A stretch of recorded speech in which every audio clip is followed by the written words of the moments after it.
Hier wat, ons leef ons in 'n moeilike tyd. Moeilike ekonomiese tyd.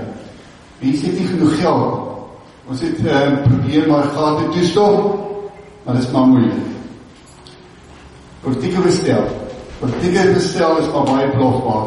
Dit is 'n bietjie mooi ding, en lykheid vir ons is dat al mense is wat hulle begryp aan menseregte. Korrupsie is baie hoog. Misdaad is 'n verskriklike ding. Mense se lewens, partykeer beteken nie veel meer as dit nie. Mense word selfs doodgemaak vir 'n klein bietjie geld. En ek dink ook daar is gesinsverkrogting en elke denkbare geleentheid is daar mense wat die regering probeer ondergrawe. Mens kan praat van 'n baie plofbare, onstabiele samelewing of omgewing. Hoe leef iemand in sulke tyd? Hoe leef ek as ek graag die Here wil dien? Hoe maak ek my kinders groot in sulke tyd? Hoe moet ek optree? Hoe moet ek my huwelik laat werk? Ek dink daar seker sommige mense wat sê, dit is nou 'n prentjie van ons land op die oomblik. Wie eintlik is dit 'n prentjie van hoe dit in Jesus se tyd was? Hoe leef ek in so 'n tyd? Nou Jesus het baie dikwels geantwoord deur gelykenisse. En die gelykenis wat ons vanoggend gaan lees, kry ons net in Matteus en nie in een van die ander evangelies nie. Wat verder interessant is, hierdie gelykenis kom na 'n vraag wat hulle vir Jesus gevra het. Die vraag wat die priesterhoofde en die familiehoofde vir hom gevra het is, en wat 'n gesag doen nie. Wie gee vir jou die reg om te mag sê? Ons weet in ons dag is daar mense wat mag sê, ek dink dan byvoorbeeld in skeieregters. 'n skeieregter sê ons, as jy vletjie blaas, dan sit 'n skraam of 'n strafkop of so, en jy kan maar maak wat jy lus is, maar mense van die tyd dan sê, jy moet maar gaan, dit is, sy woord is wet. Verkeerd man, as jy verkeerd man jou aftrek van die pad af, dan weet jy, daar is moeilikheid, hy te sê, paas vir die werk, of dan die skool, wat ons ook gesê, en as ek nie luister nie, dan is ek in die moeilikheid. Selfs die staat het ons 'n groot sê, een van die dae gaan hulle ook bepaal moet wat 'n belasting ons moet betaal. Die vraag wat hulle vir Jesus vra is, wie gee vir jou die reg? Wat 'n gesag het jy? Ek dink dit is nog 'n baie belangrike vraag. Liewe vriende, ek dink dit is baie belangrik om raak te sien hoe Jesus hierdie gelykenis begin. Hy draai na die priesterhoofde en na die familiehoofde toe en vra hulle, wat sê julle hiervan? Letterlik staan daar, hy vra hulle, wat dink julle? Die Griekse woord, as jy die Griekse woordjies ook gevat het, dan beteken dit eintlik om jou mening te gee. Dan word dit is baie duidelik. Jesus vertel 'n gelykenis om die Joodse leiers te laat dink. Hulle moet dink. Maar hy wil nie net hulle moet dink nie. Hy vra 'n reaksie. Ek het gelees dat sommige Bybelkenners is wat sê, hierdie is waarskynlik die skerpste gelykenis wat Jesus ooit uitgespreek het. Hy vertel dit sodat hulle kan luister na die gelykenis en dan te dink en te besef, die Here praat met ons. Daarom is dit baie belangrik om mooi te luister wat sê Jesus regtig. Nou as mens mooi luister, jy kyk weer na die gedeelte, dan begin hierdie gedeelte nogal baie skokkend. Verskriklik skokkend. Dis hoekom ek het om sulke groot letters geskryf het. Bietjie verder aan, so die Fariseërs besef maar, Jesus praat ons eintlik van hulle. Verskokkend, want hulle het gedink, hulle is op die regte pad. Vir geen oomblik het hulle gedink, en verhouding met die Here is verkeerd nie. Hulle het selfs gedink, hulle is beter as die prostituie en die tollenaars. Want, ons het al mooi dink, wat sê Jesus? Jesus sê, hulle is nog steeds op die verkeerde pad. Eindelijk sê hy, die tollenaars en die prostituie is beter af as hulle. Dan kan dit wees. Kan dit regtig waar wees, so dit kom van, hulle het ons die mense wat kerk toe gekom het. Hulle is die mense wat tiendes gegee, nie net van hulle geld nie, tiendes van hulle tyd, selfs tiendes van die visserye, kos wat hulle gemaak het. Hulle was mense wat nogal iets geweet het van die Bybel. Daarom is die belangrike vraag om te vra, maar wat is die probleem? Jesus sê vir hulle, julle is mense wat weet. Julle weet wat in die Bybel staan, julle weet wat gesê word oor die Messias en die Verlosser, maar julle doen nie. Dis die punt. Nie net wat ek sê is belangrik nie. Kom ons sê maar dit is belangrik hoe ek praat en wat ek sê en hoe ek het sê. Maar dit wat ek doen, dis die ding wat Jesus sê, wat tel. Ons kyk dit bos so. In ons tyd, die woorde, maar baie min waarde. Kom ek vat maar 'n voorbeeld. Hier rond 'n verkiesingstyd, waar ons mos politici praat en hulle beloof 'n hele klomp dinge. Die vraag is nie, doen hulle dit? En omdat hulle dit nie altyd doen nie, glo die mense nie meer nie. Nie die mense nie meer ernstig op nie. Vir hulle sit in die bla bla bla bla bla. Dink jy moet raak sien. Jesus het nie tussen mense kom woon om hulle te leer hoe Christene moet praat nie. Nie uitgekom om te leer hoe gelowige mense moet leef. Nou as Jesus byvoorbeeld sê, ek en jy moet ons naaste lief hê, dan het hy ons kom. Hy kan wys hoe mense omgee. En hy vertel selfs 'n storie. En hy vertel 'n storie as mense van vra, maar wie is my naaste? En dan vertel hy, is iemand wat in moeilikheid is, iemand wat seer gekry, iemand wat op die rand is, iemand wat uitgestoot word, iemand wat broos is, iemand wat jou nodig het, iemand wat nie van homself kan sorg nie. So as Jesus praat van my naaste liefde, dan praat hy nie daaroor nie, en ek moet gehoorsaam wees en dit doen. As Jesus byvoorbeeld so sê, ons moet mekaar vergewe, dan wys hy dit ook. Hy wys dit ons aan die kruis.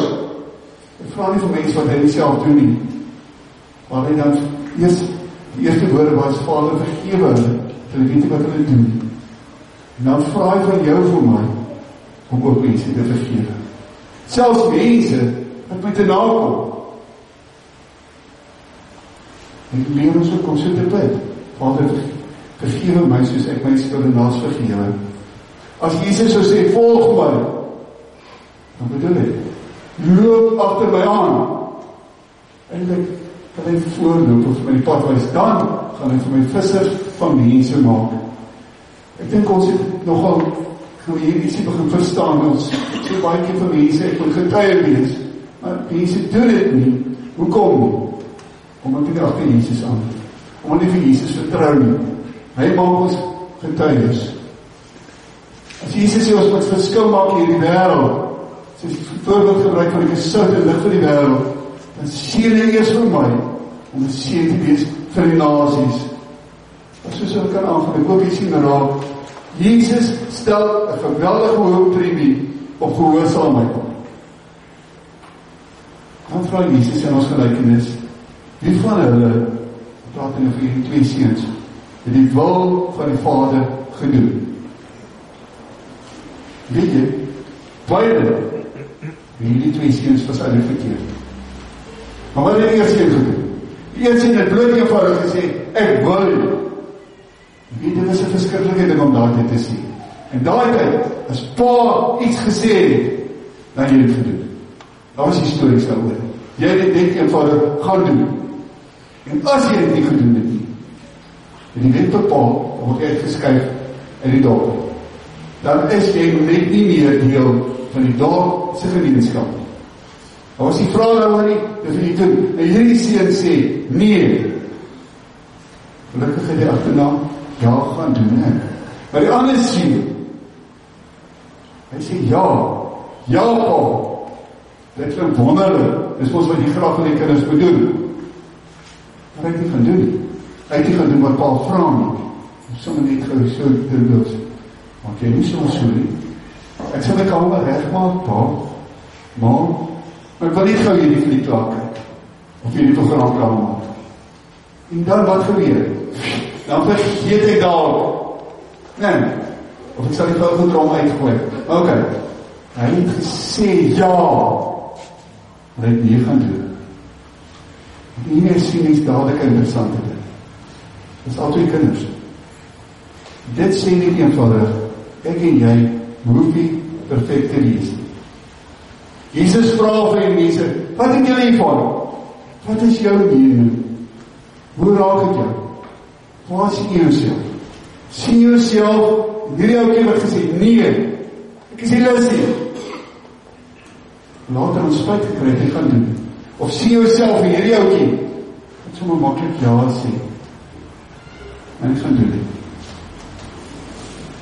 Hierdie oukie, het nie gesê, ja gaan doen dit, is hier 'n wonderlike ding. Die word gesê van die prostituie, die tollenaars, mense wat die ander mense afgeskryf is, sê, Jesus, jy is welkom. Dat die mense vir ons mense, vir al ons ouwe mense, skies ek piek nou nie op jou, al ons ouwe mense, is mense met ja gesê. En ek wil jou herinner waar jy ja gesê. Hier is 'n klompie mense wat al belydenis van geloof afgeneem. Natuurlijk is hier 'n klompie wat op pad is om belydenis van geloof af te doen. Luister ek die volgende keer, wat jy beloof. Kan jy nog onthou wat jy beloof? Kan jy onthou wat jy gesê, jy gaan actief deelneem aan die werksaamhede van die kerk? Kan jy onthou wat jy gesê, dat jy sy naam vertrou sal bely vir die mense? En jy het nogal voor ander mense ook gesê. Ons is getrouwde mense. Kan jy onthou wat jy by die trouw beloof? Waar is die mama en papa wat in die doop kom ja sê? Die vraag is nie, hoe lyk dit nou? En ek is absoluut oortuig, dat die dag daar by die doop, of die dag daar by die trouwe, of die dag waar die leiders van geloof afleggen, ek het hem ons bedoel. Ek moes nie sommer net gesê nie. Hoe lyk dit nou? Jezus sê, dink bietjie verslag oor jou lewe. Jezus vra 'n reaksie. Jezus sê baie beslis, jy kan nie maar net daar sit nie. Dis die eerste ding. Ek vra wat ek moet dink, en dat ek moet reageer. Die tweede belangrike ding, en dis 'n wonderlike ding, dit kry ons in vers 29, ek het hom sommer daar vir jou op die bord. Vers 29 sê, maar later, dit is nou, die eerste sê wat afhankelijk nie gesê, en die later, sy Griekse woordjie so kom vertaal het met die woordjie uiteindelik, het hy spijt gekry. Maar die spijt kry, sy Griekse woord kan jy vertaal het met, dit het om diep geraak. Dit is sommer net voorbij gegaan. Ek was bekommerd. As jy al ooit bekommerd hoe jy in lewe, is jy bietjie daaroor gaan dink. Dis wat met hom gebeur het. Kom 'n hartsverandering, het raak sy gedrag en raak sy wil. En dan staan daar, het gegaan. Het gegaan en ek gaan doen. Hy was gehoorsaam. Is dit nie wat ek en jy wil doen? Is dit nie eintlik wat ek en jy behoort te doen? Ek vra my nie. Vra of jy gewillig is, dat die Here jou lewe verander. Die derde ding, ek wil graag hê jy moet dit onthou. Daar lees ons, hoeveel keer die Here vir 'n kans gegee. Hoeveel keer die Here al vir jou 'n kans gegee? Die tweede, derde, vierde keer, 5de keer. En ons gedeelte wat ons gelees het, gee die Here vir die Joodse leiers 'n derde kans. Die eerste keer stuur die Here vir Johannes. Johannes het vertel en vir hulle sê, bekeer julle, maak jou saak met die Here reg. En hulle het dit nie gedoen. Jesus self het vir hulle gesê, bekeer julle, volg vir my. En hulle het dit nie gedoen. Dat Jesus gehoor praat, hy het gesien wat dit doen, dat dit nie hulle lewe verander. Dus anders wil net gehoor het. Daar is die ongelooflike storie oor hoor. Maar dit is net 'n storie. Van die ouwe wat in die hemel gekom het. En daar die jongen te loop rond, en toe kom hy daar in 'n kamertjie. En die kamertjie is toe vol ore. En die vraag toe, maar wat is dit? Hoe kom die klomp ore? Toe antwoord die persoon en sê, die mense het net hulle ore gegee. En nie hulle nie. Jesus was die tweede en tussen die tollenaars weer 'n kans gehad. Het gesien hoe die tollenaars sy lewe verander het. En toch het hulle lewe nie verander het. Nou ek vir my sê, die ander, is nie altyd so maklik in die tyd waarin ons leef nie. Daarom wil ek afsluit met 'n storie. Een ware verhaal, en ek het ook sommer daar vir jou op die bord. Het is 'n storie van George Washington, en ek hoop ek spreek sy van reg uit Goodhouse. Hoe spreek ons hom? Goodhouse. Kom ons sê maar Goodhouse, nee. Ook, hy was 'n ingenieur wat die Panama Kanaal gebou het. Terwyl hy besig was om die kanaal te bou, het mense baie keer vol gekonfronteer met 'n klomp dinge soos uitdagende die geografiese en klimaatsprobleme. Baie keer het die ouens vir hom kon sê, dit gaan nie lukt. Jy gaan dit nooit in jou lewe reg kry nie. En hy het net ander werk en hy het niks gesê nie. So het een van sy vriende op 'n stadium vir hom gevra, kan jy nie ten minste 'n kritiese antwoord nie? En Goodhouse het toe geantwoord, op die regte tyd sal ek hulle antwoord. Maar hoe gaan julle antwoord wat die vriend gee?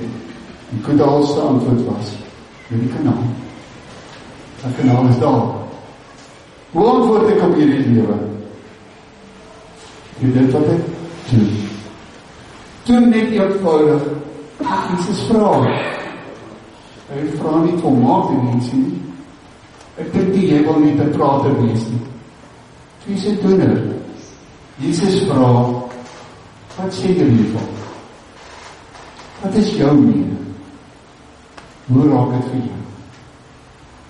Amen.